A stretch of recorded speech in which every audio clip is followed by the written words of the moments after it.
तो चलिए बढ़ते हैं अब अगली खबर के साथ। दुर्ग से जुड़ी खबर है, जहां आनंद रिजॉर्ट में Chhattisgarh chamber of commerce and industries Durg इकाई का भव्य शपथ ग्रहण समारोह आयोजित हुआ। बता दें आपको, समारोह में प्रदेश भर से व्यापारी, उद्योगपति और जनप्रतिनिधि शामिल हुए। मुख्य अतिथि विधानसभा अध्यक्ष डॉक्टर रमन सिंह ने अध्यक्ष अनूप गटागट सहित सभी पदाधिकारियों को शपथ दिलाई और कहा कि चैंबर ऑफ कॉमर्स सरकार व्यापारियों के बीच एक सेतु है। उन्होंने यह भी कहा कि छत्तीसगढ़ की अर्थव्यवस्था तेजी से आगे बढ़ रही है। आने वाले वर्षों में राज्य देश की शीर्ष अर्थव्यवस्थाओं में गिना जाएगा। कार्यक्रम की अध्यक्षता कर रहे स्कूल शिक्षा मंत्री गजेंद्र यादव ने कहा कि व्यवहार की व्यापार की आत्मा होती है। चैंबर ऑफ कॉमर्स ने हमेशा समाज और शासन के बीच संतुलन बनाकर विकास में महत्वपूर्ण योगदान दिया है। इस अवसर पर चैंबर के प्रदेश अध्यक्ष, पदाधिकारीगण और व्यापारी बंधुओं के साथ विभिन्न संगठनों के सदस्य भी बड़ी संख्या में उपस्थित नजर आए। नए पदाधिकारियों ने व्यापारियों की समस्याओं के समाधान और समाज हित में कार्य करने का भी संकल्प लिया। दुर्ग में यह आयोजन हुआ है, जहां बेहद खास प्रतीक माना गया। दुर्ग से कैमरामैन महेश तिवारी के साथ संवाददाता दीपमाला सिन्हा की खास रिपोर्ट। आज के इस शपथ ग्रहण समारोह में सबसे बड़ा आकर्षण तो ये था कि हमारे दुर्ग जिले के पदाधिकारी बहुत भाग्यशाली हैं, जिनको डॉक्टर रमन सिंह जी, जो हमारे विधानसभा अध्यक्ष हैं, उन्होंने शपथ दिलाई है। आज हमारे कैबिनेट मंत्री गजेंद्र यादव जी भी यहाँ उपस्थित थे। हमारे रायपुर के सभी पदाधिकारी आकर वो साक्षी बने शपथ ग्रहण समारोह का, तो उससे ये बहुत ही भव्य कार्यक्रम हो गया। हमें उम्मीद है, जिस उम्मीद से दुर्ग के पदाधिकारियों पे हमारे केंद्रीय नेतृत्व ने जो विश्वास जताया, उस पर हम सब खड़े होते हैं। छोटे उद्योगों को लेकर स्टार्टअप की भी शुरुआत हुई है। हाँ जी, बिल्कुल हुई है, और अभी हर चरण पर शासन भी चाहता है कि स्टार्टअप को आगे करे। बहुत सी ऐसी प्राइवेट संस्थाएं हैं जो स्टार्टअप को बढ़ावा दे रही है। हम लोग भी, क्योंकि मैं एजुकेशनल इंस्टीट्यूट से हैं, स्टार्टअप के लिए हमारे अलग विंग है, और मेरे ख्याल से आने वाला समय स्टार्टअप का ही शपथ ग्रहण समारोह में किस प्रकार से यह बहुत ही भव्य समारोह था, और हमारे प्रदेश के विधानसभा अध्यक्ष माननीय डॉक्टर रमन सिंह के हाथों से सभी पदाधिकारियों ने शपथ लिया। ये बहुत ही अविस्मरणीय क्षण है कि डॉक्टर साहब ने सबको शपथ दिलाया है, और हम सभी चैम्बर ऑफ कॉमर्स के जो नए पदाधिकारी हैं उनको बहुत बहुत बधाई और शुभकामनाएं देते हैं कि आगे वो अपनी जिम्मेदारी अच्छे से निर्वाह करें। हम उनको बहुत बहुत बधाई और शुभकामनाएं देते हैं, और सभी व्यापारी बंधु, सभी एसोसिएशन के पदाधिकारी यहाँ पर उपस्थित हुए, मैं उनका भी बहुत बहुत आभार करता हूँ, अभिनंदन करता हूँ, स्वागत करता हूँ। आज दुर्ग में चैम्बर ऑफ कॉमर्स के नवनिर्वाचित पदाधिकारियों का शपथ ग्रहण का आयोजन था। सतीश जी स्टेट के प्रेसिडेंट चैम्बर ऑफ कॉमर्स, सभी पदाधिकारी थे, और यहाँ की दुर्ग के अध्यक्ष जी को, गटागट जी को और उनकी पूरी टीम को आज शपथ दिलाई गई। और निश्चित रूप से दुर्ग चैम्बर ऑफ कॉमर्स बहुत बेहतर तरीके से समाज से जुड़ के काम करता रहा है। वो चाहे कठिन परिस्थितियां हो, कोविड का काल हो, या अन्य समय में गरीबों के लिए सेवा का भाव इनके मन में है। मैं इनकी शुभकामना देने आया था कि चैम्बर और अच्छे से काम करे और दुर्ग जिले में व्यापार व्यवसाय बढ़े। GST 2.0 जो आया है वो चमत्कार है देश के लिए। 4 स्लैब हुआ करते थे, 28 का, 18 का, 5 का और 40 का, उसको 2 स्लैब में बदल दिया गया। जैसे ट्रैक्टर है, जैसे कैंसर की दवाई है, वो 5% से 0 में आ गया।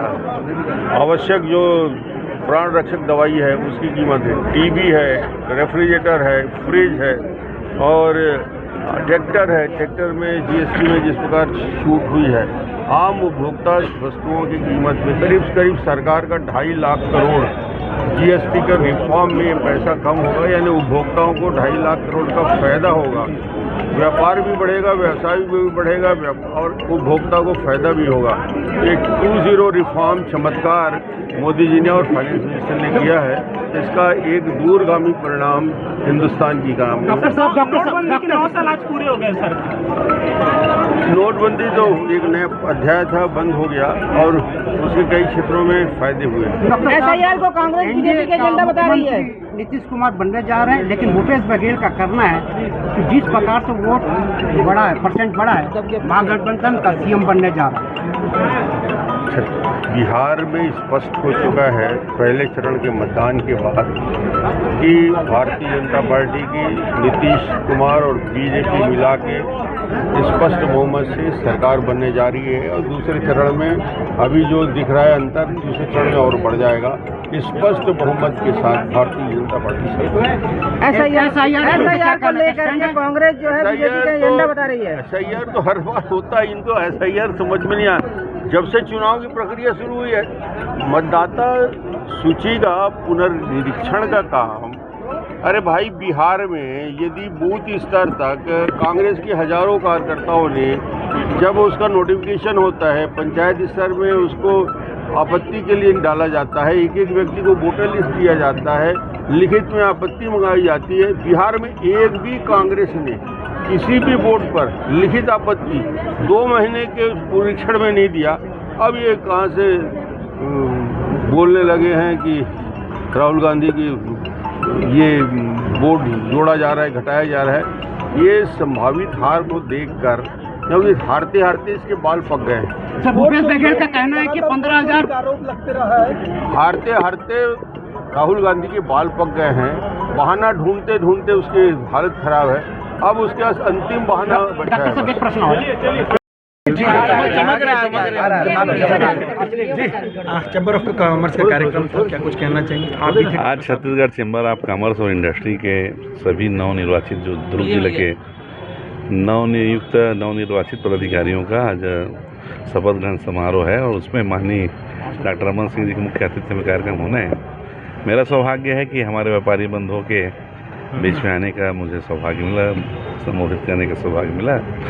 और ये छत्तीसगढ़ चैम्बर ऑफ कॉमर्स सिर्फ व्यापार ही नहीं करता, लोगों के जब ज़रूरतमंद यहाँ लोगों की ज़रूरत पड़ती है, लोग काम करते हैं। हम सब देखे हैं कोरोना वैश्विक महामारी में छत्तीसगढ़ चैम्बर ऑफ कॉमर्स के मित्रों ने बहुत बढ़ चढ़ कर हिस्सा लिया। जब किसी को कोई ज़रूरत रहती है उस समय बड़े रूप में यहाँ के व्यापारी पीछे नहीं हटते, हमेशा आगे आते हैं, काम करते हैं, समाज के लिए काम करते हैं। और उनके जो मैं उनसे आग्रह करता हूं कि जैसे आप लगातार सेवा करते हैं, समाज में एक मिसाल स्थापित किए हैं, आने वाले समय में और अच्छा काम करें, यही शुभकामनाओं के साथ मैं उनको व्यापार को आगे बढ़ाने के लिए छत्तीसगढ़ सरकार ने एक टेक स्टार्ट योजना चालू की है, जिसके अंतर्गत इंटरनेशनल और नेशनल जो कंपनी है उससे MOU भी हुआ है और युवा उद्यमों को आगे बढ़ाने का एक नया प्रयास, नवाचार दिखाई दे रहा है। छत्तीसगढ़ माननीय विष्णुदेव साय जी के नेतृत्व में अभी हम लोगों ने नए एक उद्योग पॉलिसी लाया है। इस नई उद्योग पॉलिसी में जो अत्याधुनिक अभी टेक्नोलॉजी के साथ बहुत से उद्योगों के साथ MOU किए हैं, लाखों करोड़ रुपया यहाँ पे लगने वाले हैं। जैसे कि हम सब जानते हैं कि बिजली उत्पादक हमारा राज्य है, लेकिन बिजली का ट्रांसफार्मर यहाँ नहीं बनता। आने वाले समय में यहाँ बिजली ट्रांसफार्मर भी बनेगा, ताकि लोगों को जो बार बार बिजली की समस्याओं कई बार होती है, ट्रिप हो जाता है, वो सब चीज़ों को निदान मिलेगा। हमको दूसरे राज्यों के ऊपर निर्भर नहीं रहना पड़ेगा। कपड़ा का, टेक्सटाइल्स का भी बड़ा उद्योग छत्तीसगढ़ में आने वाला है। और साथ साथ बहुत से जो जैविक प्राकृतिक आधारित जैसे कि रेशे से कपड़ा बनाना, केले के पत्तों से, ऐसे बहुत से इंडस्ट्री आने वाले हैं। और इंडस्ट्रियल एरिया में बहुत सारे काम होने वाले हैं। मंत्री जी, दुर्ग में सैनिटेशन प्लांट और ट्रेचिंग ग्राउंड दोनों नहीं है, इसकी मार झेल रहा है। अभी शासन से MOU हुआ है भिलाई में एक साथ दुर्ग, भिलाई, चरोदा और रिसाली के एक साथ 2 प्लांट लगने वाले, क्योंकि MOU हुआ है। और चूँकि शुरुआत में थोड़ा तकलीफ है, काम चालू हो जाने के बाद बहुत निर्बाध चलेगा। बड़ा प्रोजेक्ट जो है हमारा बनने जा रहा है, आपका लक्ष्मण झूला कब तक उसकी तैयारी हो जाएगी? शासन के पास बजट में आ चुका है, फाइनेंस में मामला गया हुआ है, फाइनेंस से स्वीकृति आने पर काम चालू हो जाएगा।